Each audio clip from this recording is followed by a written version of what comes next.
Jembatan antara imajinasi dan realitas. Cara kerja matriks ilahi. Iya, itu adalah bagian kedua dari bukunya Greg Braden yang judulnya adalah The Divine Matrix, menyingkap rahasia alam semesta. Mau tahu kelanjutannya? Tapi jangan lupa untuk subscribe dulu channel Diary Fanny. Terima kasih. Aku akan melanjutkan membacakan ini untuk kita semua. Jembatan antara imajinasi dan realitas. Cara kerja matriks ilahi. Penasaran kan? Aku juga penasaran. Apakah kita pengamat pasif atau pencipta yang berkuasa? John Wheeler, fisikawan, berkata, "Kenapa semesta sebesar ini? Karena kita berada di sini." Kemudian Neville, visioner dan mistikus, imajinasi menciptakan realitas. Manusia adalah seluruh imajinasi. Wah, keren banget. Pada tahun 1854, Chief Seattle, pemimpin suku Squamish, memperingatkan para legislator di Washington DC betapa kerusakan alam di Amerika Utara memiliki dampak yang akan menjangkau melebihi masa kini dan mengancam kelangsungan hidup generasi masa depan. Dengan kebijaksanaan mendalam yang sama relevannya hari ini dengan pertengahan abad ke-19, Chief Seattle menyatakan manusia tidak merajut jaring-jaring kehidupan. Ia hanyalah seuntai tali di dalamnya. Apapun yang ia lakukan pada jaring-jaring itu, niscaya juga mempengaruhi dirinya sendiri. Kesamaan antara uraian Chief Seattle tentang posisi kita di jaring-jaring kehidupan dan hubungan kita dengan dan di dalam matriks ilahi tidak bisa diragukan lagi. Sebagai bagian dari semua yang kita saksikan, kita adalah partisipan dalam percakapan yang sedang berlangsung. Sebuah dialog kuantum dengan diri sendiri dan juga dengan dunia kita.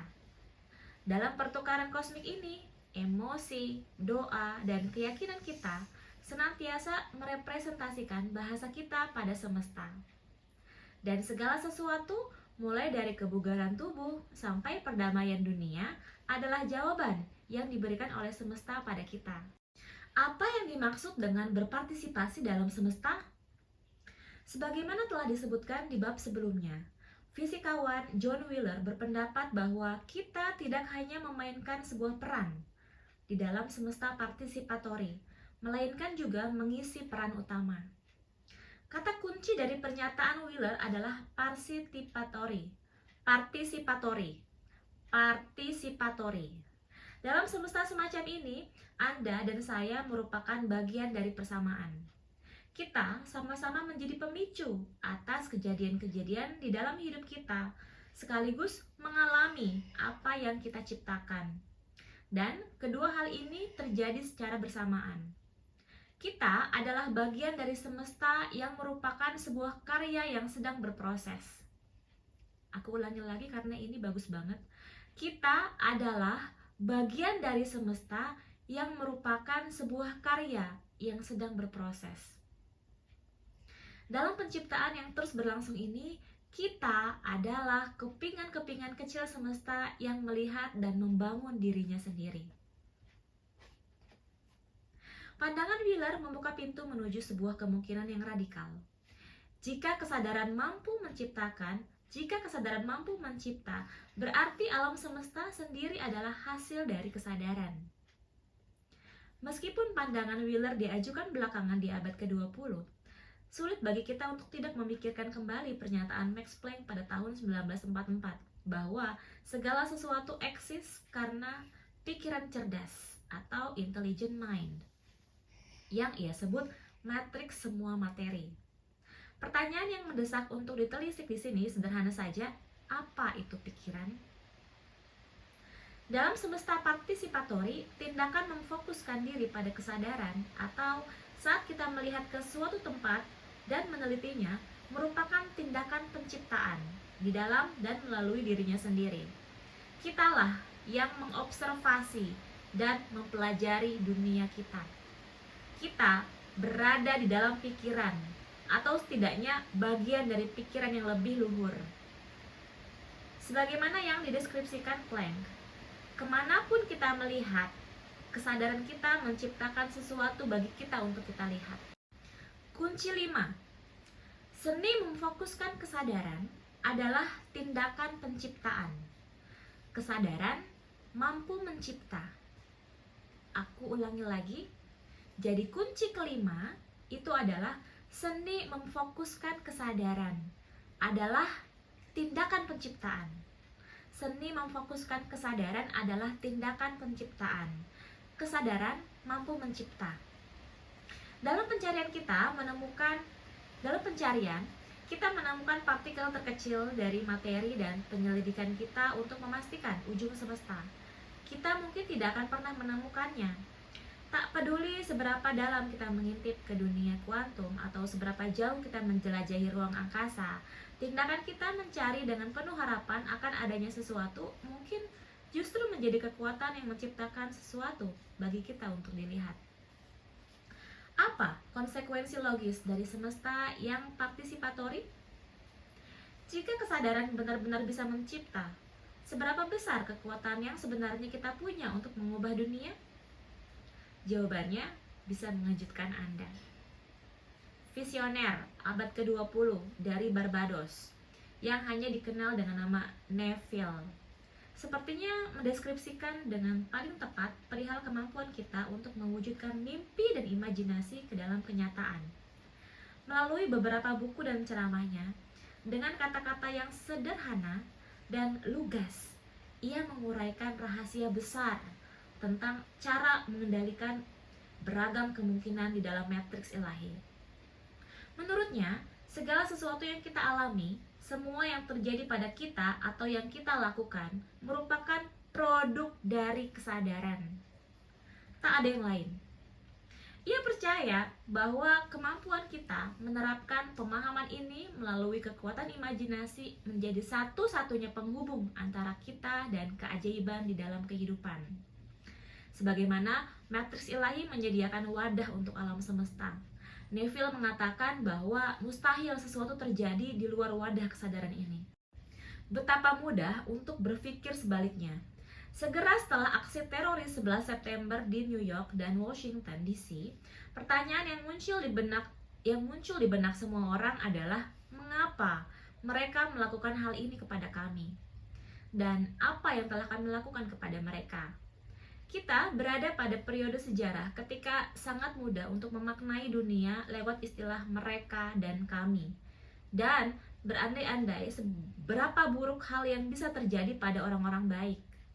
Jika kenyataannya terdapat medan energi tunggal yang menghubungkan semua yang ada di dunia kita, dan jika matriks ilahi bekerja sebagaimana yang ditunjukkan bukti-buktinya dalam eksperimen-eksperimen, berarti tidak ada mereka dan kami, hanya ada kita. Mulai dari para pemimpin negara yang terhadap mereka kita dididik untuk takut dan membenci, hingga orang-orang di negara lain yang menyentuh hati dan mengundang cinta kita. Kita semua terkoneksi melalui cara yang bisa jadi merupakan cara paling intim yang bisa dibayangkan. Melalui medan kesadaran sebagai inkubator bagi realitas kita, bersama-sama kita menciptakan kebahagiaan atau penderitaan, perdamaian atau peperangan. Ini bisa menjadi implikasi paling sulit dari apa yang diperlihatkan sains kepada kita. Dan hal ini bisa juga menjadi sumber penyembuhan dan pertahanan hidup terbesar kita. Karya Neville mengingatkan kita bahwa kesalahan terbesar dalam pandangan kita adalah kita melihat alasan eksternal di balik pasang surut kehidupan. Meskipun tentu ada sebab akibat yang bisa memicu kejadian di setiap hari, semua seakan bermula dari waktu dan tempat yang tampak benar-benar tidak berhubungan dengan momen saat itu. Neville menguraikan pokok misteri terbesar dari hubungan kita dengan dunia di sekitar kita. Delusi utama manusia adalah keyakinan bahwa ada sebab-sebab lain di luar kesadaran manusia itu sendiri. Apa sebenarnya maksudnya? Ini pertanyaan praktis yang umumnya muncul ketika kita berbicara tentang kehidupan di dalam semesta partisipatori. Ketika menyelidiki seberapa besar sebenarnya kekuatan yang kita miliki untuk mewujudkan perubahan di kehidupan dan dunia kita, jawabannya sederhana. Kunci keenam, kita memiliki semua kekuatan yang dibutuhkan untuk menciptakan seluruh perubahan yang kita kehendaki. Aku akan ulangi lagi, kunci keenam adalah kita memiliki semua kekuatan yang dibutuhkan untuk menciptakan seluruh perubahan yang kita kehendaki. Kemampuan ini berkaitan dengan cara kita menggunakan kekuatan kesadaran dan tempat kita memusatkan fokus perhatian. Dalam buku The Power of Awareness, Neville menyebutkan sejumlah contoh kasus masa lalu yang jelas-jelas mengilustrasikan dengan detail bagaimana hal ini bekerja. Salah satu cara yang paling memilukan bertahan dalam ingatan saya selama bertahun-tahun. Cerita ini melibatkan seorang pria berumur 20-an tahun yang didiagnosis memiliki kondisi jantung langka dan dipercaya dokter bisa membawa akibat yang fatal. Sudah menikah dan punya 2 anak yang masih kecil, pria itu sangat dicintai semua orang yang mengenalnya dan memiliki banyak alasan untuk menikmati hidup yang panjang dan sehat. Saat Neville diminta bicara dengannya, dia sudah kehilangan banyak berat badan, menyusut sampai hampir serupa tengkorak. Ia sangat lemah hingga sulit bercakap-cakap. Namun, ia berkenan untuk sekedar mendengar dan mengangguk sebagai tanda pemahaman saat Neville bertutur tentang kekuatan keyakinan kepadanya. Melalui perspektif bahwa kita berpartisipasi di semesta yang dinamis dan terus berkembang, hanya ada satu solusi untuk setiap masalah. Perubahan sikap dan kesadaran. Perubahan sikap dan kesadaran. Bertumpu pada gagasan ini, Neville meminta pria itu untuk merasakan seolah-olah kesembuhannya telah terjadi. Seperti dinyatakan pujangga William Blake, ada garis yang sangat tipis antara imajinasi dan realitas. Manusia adalah imajinasi. Dan sebagaimana fisikawan David Bohm menyebut dunia sebagai proyeksi dari kejadian di tataran realitas yang lebih mendalam. Blake melanjutkan, semua yang engkau saksikan berada dalam imajinasimu. Dunia fana di luar dirimu hanyalah bayang-bayang. Melalui kekuatan memfokuskan diri secara sadar pada hal-hal yang kita ciptakan dalam imajinasi, kita mendorong apa yang ada dalam imajinasi kita mengejawantah dalam kenyataan. Dalam satu kalimat, Neville menjelaskan bagaimana ia menuturkan kata-kata yang bisa membantu teman barunya mencapai pola pikir baru. Saya menyarankan agar di dalam imajinasinya ia melihat wajah dokter yang tercengang ketika melihatnya sembuh. Bertentangan dengan segala keterangan yang menyatakan bahwa penyakitnya tidak bisa disembuhkan, saya menyarankan dia melihat dokternya mengecek ulang hasil pemeriksaan dan mendengarnya berkata berkali-kali, "Ini ajaib, sungguh ajaib." Iya, Anda bisa menebak alasan saya membagikan cerita ini. Kondisi pria tersebut benar-benar membaik. Beberapa bulan setelahnya, sang visioner bahkan menerima surat yang memberitahukan padanya bahwa pria muda itu telah pulih secara mencengangkan. Setelah itu, Neville bertemu dengannya dan melihatnya menikmati hidup dengan kesehatan prima. Pria muda itu mengungkapkan rahasianya lebih dari sekedar berharap untuk kesembuhannya. Sejak hari pertemuan mereka, ia hidup berdasarkan anggapan bahwa dirinya telah membaik dan sembuh. Disinilah letak rahasia untuk mewujudkan imajinasi kita menjadi kenyataan dalam kehidupan sehari-hari. Kemampuan untuk merasa seolah-olah mimpi kita telah menjadi nyata, harapan kita telah terpenuhi, dan doa-doa kita telah terkabul. Melalui cara ini, kita secara aktif menjadi bagian dari semesta partisipatori. Hidup dari jawaban. Ada perbedaan besar antara bekerja menuju sebuah hasil dan berpikir, serta merasa dari hasil itu. Ketika kita bekerja keras menuju sesuatu, kita memulai perjalanan yang terbuka dan tidak tahu kapan berakhirnya. Meskipun mungkin kita mengenali tonggak pencapaian dan menetapkan tujuan untuk mendekatkan diri kita pada hasil yang kita inginkan. Kita selalu berpikir bahwa kita tengah berada di perjalanan. untuk mencapai tujuan, alih-alih berada di dalam pengalaman mencapainya. Inilah mengapa peringatan Neville bahwa kita harus memasuki gambaran hasrat hati kita dan berpikir dari sana sangat berdaya guna bagi kehidupan kita. Dalam seni bela diri kuno, kita bisa melihat metafora indah tentang bagaimana persisnya prinsip ini bekerja melalui kesadaran.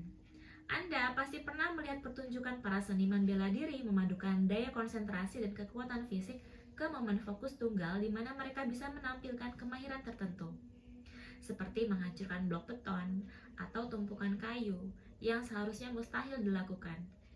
Prinsip yang memungkinkan kemahiran ini sama dengan yang dideskripsikan Neville dalam ceritanya tentang penyembuhan pria muda di atas. Meskipun ada beberapa trik yang kadang-kadang bisa digunakan untuk menampilkan kemahiran semacam itu tanpa tekanan spiritual ketika benar-benar dilakukan, kunci keberhasilannya terletak pada di mana para seniman bela diri tersebut memusatkan perhatiannya. Ketika ingin menghancurkan blok beton, misalnya, hal terakhir yang ada di pikiran mereka adalah titik tempat tangan akan menyentuh permukaan sasaran. Seperti yang disampaikan Neville kepada pria muda yang tengah sekarat itu, kuncinya adalah menempatkan fokus pada tempat tindakannya telah selesai. Kesembuhan telah dicapai dan beton telah dihancurkan.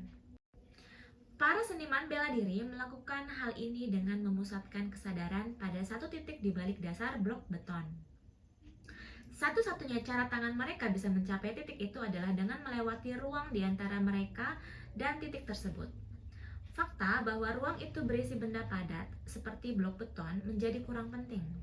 Dengan cara ini, mereka berpikir dari titik tujuan. Alih-alih berpikir tentang kesulitan menuju ke sana, pada saat itu juga mereka mengalami kegembiraan, seolah telah menyelesaikan tindakannya. Bukan berpikir tentang apa saja yang harus terjadi sebelum mereka meragu keberhasilan.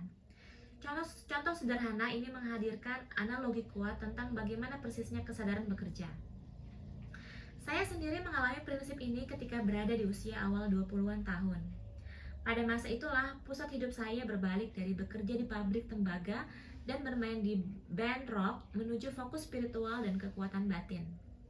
Pagi hari pada ulang tahun ke-21, secara tiba-tiba dan tidak terpikirkan sebelumnya, saya tertarik dengan kegiatan lari jarak jauh, yoga, meditasi, dan seni bela diri.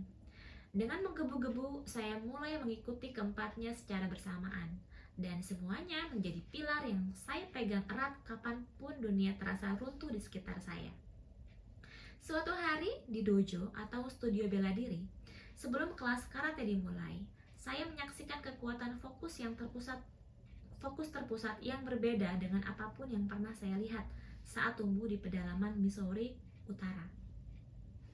Hari itu, pelatih kami berjalan ke ruangan dan meminta kami melakukan sesuatu yang sangat berbeda dari latihan biasa.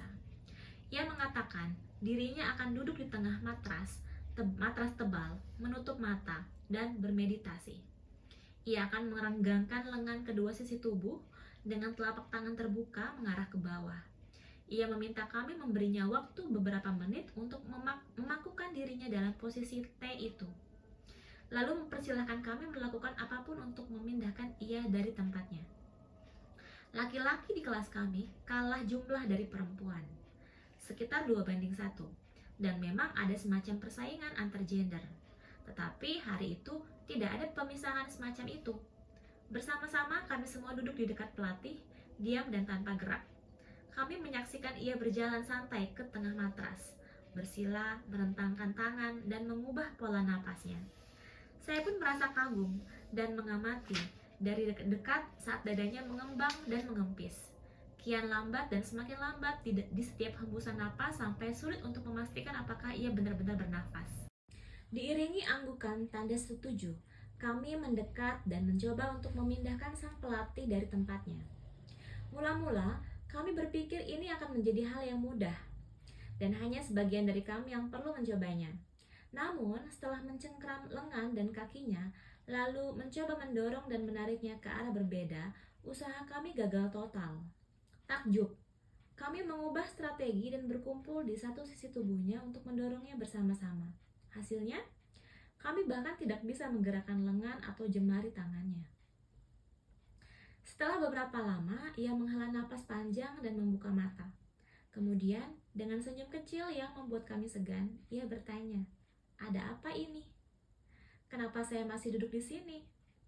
Setelah tertawa keras yang menghilangkan ketegangan kami, ia menjelaskan apa yang baru saja terjadi.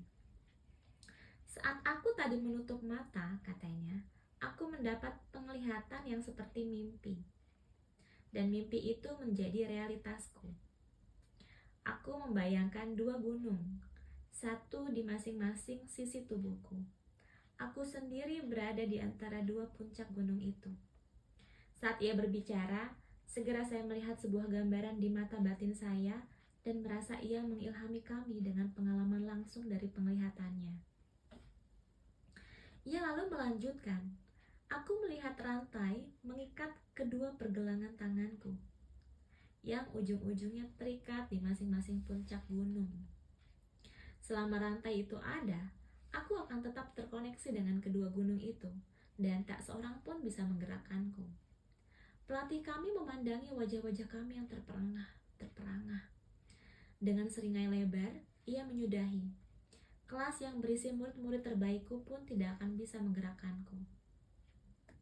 Melalui demonstrasi singkat di kelas bela diri, pria mempesona ini memberi kami pengertian tentang kekuatan yang sebenarnya untuk mendefinisikan ulang hubungan kami dengan dunia.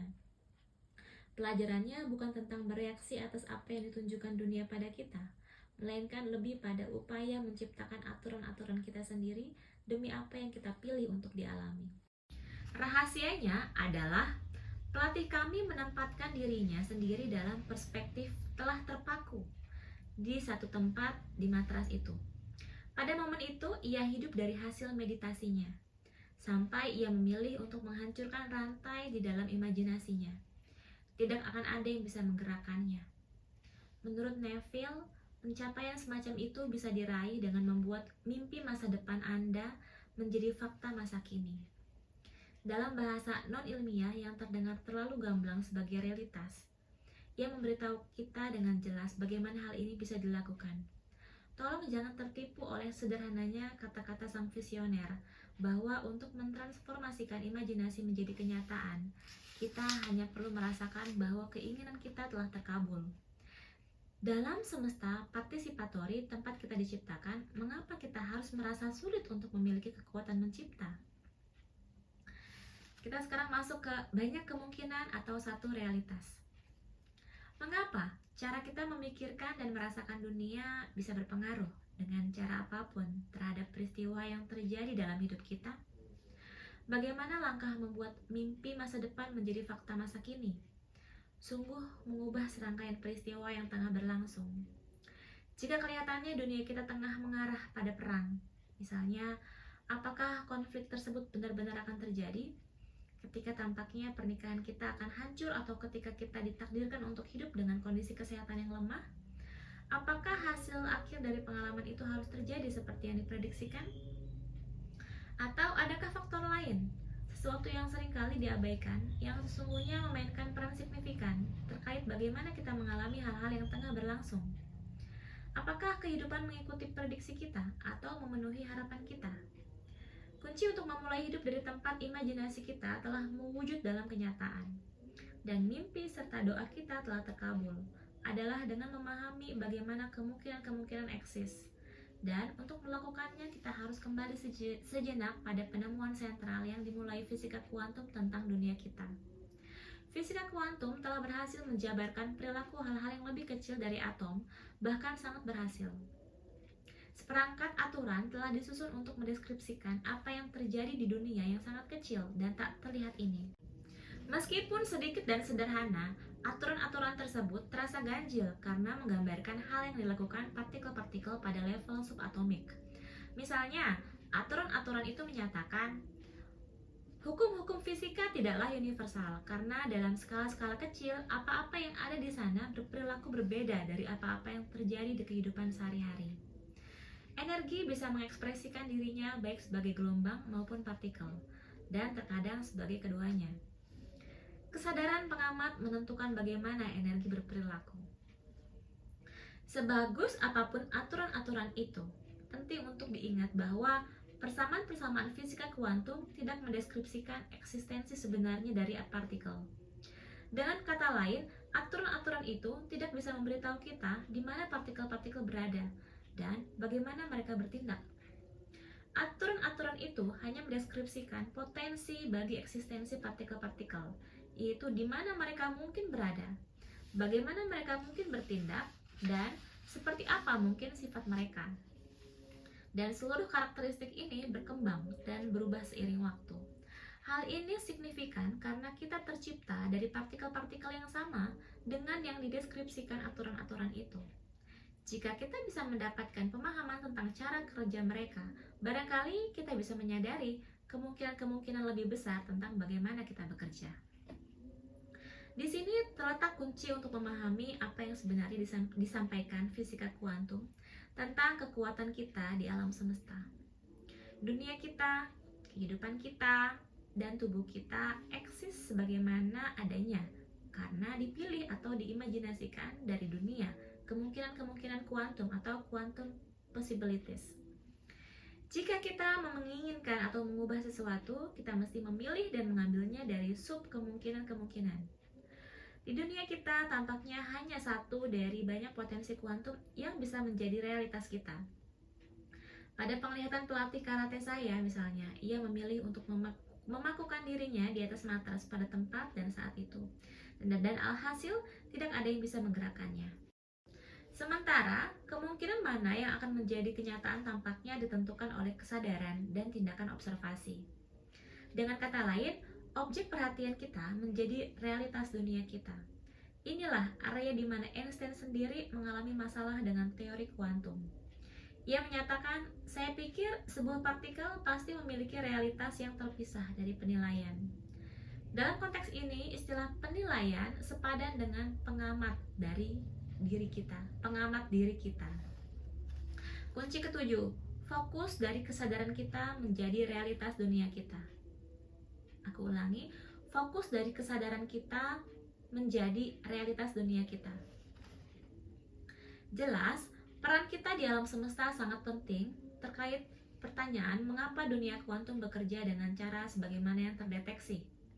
Inilah sebabnya kita pertama-tama perlu memahami observasi-observasi saintifik sehingga kita bisa mengetahui cara untuk menerapkannya dalam kehidupan kita.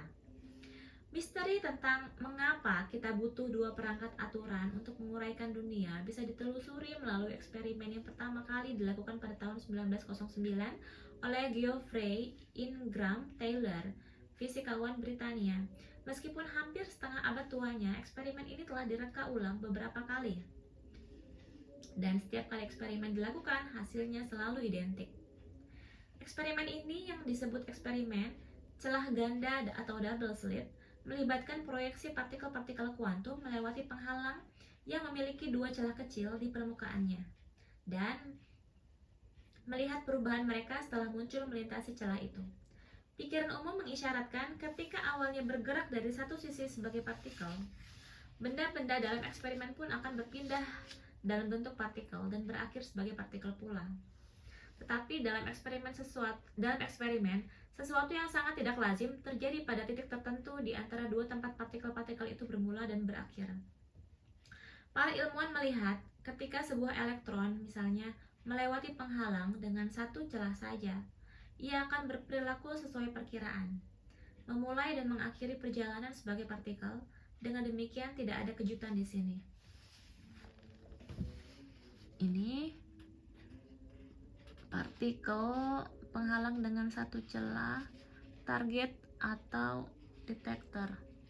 Nah, ini gambar 4. Ketika terdapat celah tunggal pada penghalang, partikel berperilaku sesuai perkiraan. Nah, bagaimana? Seru ya? Nah, untuk tahu kelanjutannya, kita akan lanjutkan di part kedua, di bagian kedua, di video berikutnya ya. Jangan lupa untuk subscribe ya. Bye, kita akhiri ya.